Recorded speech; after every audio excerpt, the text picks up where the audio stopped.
filmmakers, the embassies, who have brought your stories to this wonderful international festival and enriching this festival. Thank you so much. ಭಾಳ ಸಂತೋಷ ಈ ಥರದ ಉತ್ಸವಗಳು. ನಾನು ಹಾಗಾಗಿ ಹೇಳ್ತಿರ್ತೀನಿ, ಭಾಷೆ ಹಲವಾದರೂ ಭಾವ ಒಂದೇ ಅಂತ. ನಾವು ಪ್ರಪಂಚದಲ್ಲಿ ಯಾವುದೇ ಭಾಷೆ ಅದರ ಬೇರೆ ಬೇರೆ ಲಯ ಇರುತ್ತೆ, ಬೇರೆ ಬೇರೆ ಗತಿ ಇರುತ್ತೆ, ಬೇರೆ ಬೇರೆ ವ್ಯಾಕರಣ ಇರುತ್ತೆ, ಬೇರೆ ಬೇರೆ ಉಪಮೆಗಳಿರುತ್ತೆ.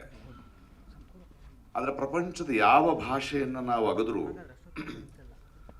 ಅದರ ಗರ್ಭದಲ್ಲಿರೋದು ಮನುಷ್ಯನ ಕನಸುಗಳು, ಅವನ ಸಂಭ್ರಮ, ಅವನ ಯಾತನೆ, ಅವನ ನೋವು, ಅವನ ಗ್ರಹಿಕೆನೆ.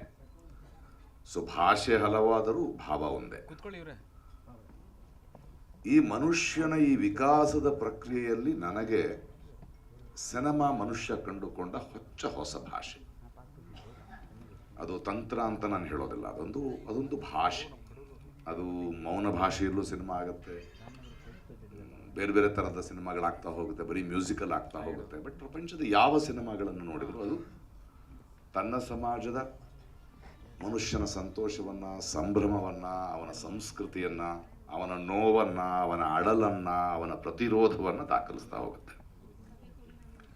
ಹಾಗಾಗಿನೇ ನಾನು ಈ ಉತ್ಸವದ ಆರಂಭದಲ್ಲಿ ಹೇಳಿದ್ದು, ನಮಗೆ ಈ ಥರದ ಒಂದು ಅಂತಾರಾಷ್ಟ್ರೀಯ ಚಲನಚಿತ್ರೋತ್ಸವ ಏನಿದೆ, ಇದು ಪ್ರಪಂಚದ ಬೇರೆ ಬೇರೆ ಭಾಗಗಳಿಂದ ಮನುಷ್ಯರು ತಮ್ಮ ಮಾನವೀಯ ಗ್ರಹಿಕೆಯನ್ನು ತಂದು ಹಂಚಿಕೊಳ್ಳುವ ಒಂದು ಸ್ಥಳ ಅಂತ.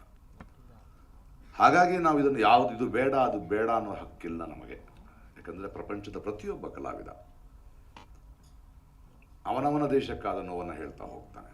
ನಾವೊಂದು ಮಾತು ಹೇಳ್ತೇನೆ ಯಾವಾಗಲೂ, ದೇಹಕ್ಕಾದ ನೋವು ನಾವು ಸುಮ್ಮನಿದ್ರೂ ವಾಸಿಯಾಗಿ ಹೋಗ್ಬೋದು, ಆದರೆ ದೇಶಕ್ಕೆ ಮತ್ತು ಸಮಾಜಕ್ಕಾದ ನೋವು ನಾವು ಸುಮ್ಮನಿದ್ದಷ್ಟು ಜಾಸ್ತಿ ಆಗುತ್ತದೆ.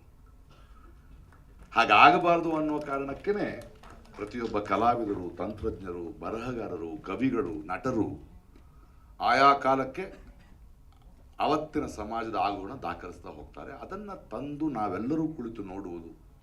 ಯಾಕಂದರೆ ಮನುಷ್ಯನ ವಿಕಾಸ ಆಗಿದ್ದು ಹೀಗೆ. ನೀವು ಸಿಲ್ಕ್ ರೂಟ್ ತಗೊಳ್ಳಿ, ಪ್ರಯಾಣ ತಗೊಳ್ಳಿ, ಬೇರೆ ಧರ್ಮಗಳಿರೋ ಒಳ್ಳೆಯದನ್ನು ನಾವು ತಗೊಂಡಿದ್ದೇವೆ, ನಮ್ಮಿಂದ ಅವ್ರು ಕಲ್ತಿದ್ದಾರೆ.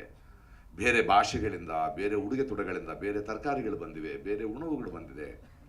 ಇನ್ಯಾರೋ ಯಾವುದೋ ದೇಶದಲ್ಲಿ ಒಂದು ವಿದ್ಯುತ್ ಶಕ್ತಿಯನ್ನು ಕಂಡು ಹಿಡಿದ್ರೆ ನಾವಿವತ್ತು ಆರಾಮಾಗಿ ಮಾಡ್ತಾ ಇದ್ದೀವಿ. ನಂದು ನಿಂದು ಅನ್ನೋದಿಲ್ಲ. ಒಬ್ಬ ಮನುಷ್ಯ ಅವನ ಗ್ರಹಿಕೆ ಇರ್ಬೋದು, ಅವನ ಅಭಿವ್ಯಕ್ತಿ ಇರ್ಬೋದು, ಅಥವಾ ಅವನು ಕಂಡು ಹಿಡಿಯೋದಿರ್ಬೋದು, ಅದು ಇಡೀ ಮನುಕುಲಕ್ಕೆ ಸಹಾಯ ಆಗುವಂಥದ್ದು.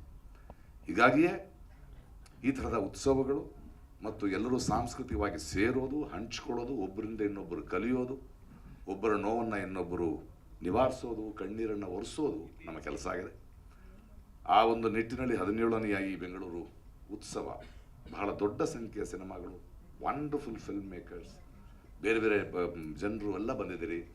ತುಂಬ ಶ್ರೀಮಂತವಾಗಿ ಆಗಿದೆ. ಆ್ಯಂಡ್ ಇದಕ್ಕೆ ಒಂದು ದೊಡ್ಡ ಒಂದು ಸಮಾರೋಪವೇ ಆಗ್ತಾ, ಆ ಸಮಾರೋಪದ ಸಂಭ್ರಮ ಹಂಸಲೇಖ ಅವರಿಗೆ ನಾವು ಪ್ರಶಸ್ತಿಯನ್ನು ಕೊಟ್ಟು ಈ ಉತ್ಸವ ತನ್ನನ್ನು ತಾನು ಗೌರವಿಸಿಕೊಂಡಿದೆ. ನನಗೆ ನೆನಪಿದೆ, ನಾನು ತಮಿಳುನಾಡಿನಲ್ಲಿ ಸಿನಿಮಾ ಮಾಡ್ತಾ ಇದ್ದೆ. ದಿಢೀರಂತ ಒಂದು ಹೋಟೆಲ್ನಲ್ಲಿ ಸಿಕ್ಕರು.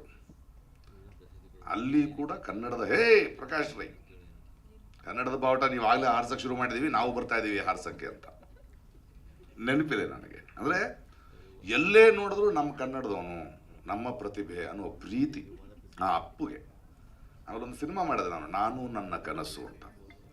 ಆ ಇಡೀ ಕನಸು, ನಾನು ನನ್ನ ಕನಸು ಮಾಡಿದಾಗ ಹೆಚ್ಚು ಅವ್ರ ಜೊತೆ ಮಾತಾಡುವ ಮತ್ತು ಹೆಚ್ಚು ಕೆಲಸ ಮಾಡುವ ಒಂದು ಸಾಧ್ಯತೆ ನನಗೆ ಸಿಕ್ತು. ಅಂದರೆ ಆ ಕತೆ ಕೇಳಿ ಹಾರ್ಮೋನಿಯಂ ತೊಗೊಂಡು ಬಂದು ಆಫೀಸ್ದಲ್ಲಿ ಕೂತ್ಕೊಳ್ತಾ, ಇದಲ್ಲ ಈ ಮೆಟ್ಟು ಅಂತ ತಾವೇ ಅದಕ್ಕೆ ಕವಿತೆ ಬರಿತಾ, ತಾನೇ ಒಬ್ಬ ನಿರ್ದೇಶಕನಾಗಿ, ತಾನೇ ಒಬ್ಬ ಕಥೆಗಾರನಾಗಿ ಬಹಳ ಅದ್ಭುತವಾದ ಅನುಭವ. ನಾನು ಅದನ್ನು ಮರೆಯೋಕ್ಕೆ ಸಾಧ್ಯನೇ ಇಲ್ಲ. ನಿಮ್ಮನ್ನು ಇದರಲ್ಲಿ ಗುರುತಿಸಲು ನಮಗೆಲ್ರಿಗೂ ತುಂಬ ಸಂತೋಷ ಇದೆ. ಆ್ಯಂಡ್ ಸರ್ಕಾರಕ್ಕೆ ಮತ್ತು ಇದಕ್ಕೆ ಕಾರಣಕರ್ತರಾದ ಎಲ್ಲ ಅಧಿಕಾರಿಗಳಿಗೆ, ಚಲನಚಿತ್ರ ಅಕಾಡೆಮಿಗೆ ನನ್ನ ಧನ್ಯವಾದಗಳು, ಬಂದ ಪ್ರೇಕ್ಷಕರಿಗೆ ಧನ್ಯವಾದಗಳು. ಹೀಗೆ ಬೆಳೀತಾ ಹೋಗಲಿ, ಬೆರೆಯೋಣ, ಹಂಚ್ಕೊಳ್ಳೋಣ, ಇನ್ನೂ ಶ್ರೀಮಂತರಾಗೋಣ.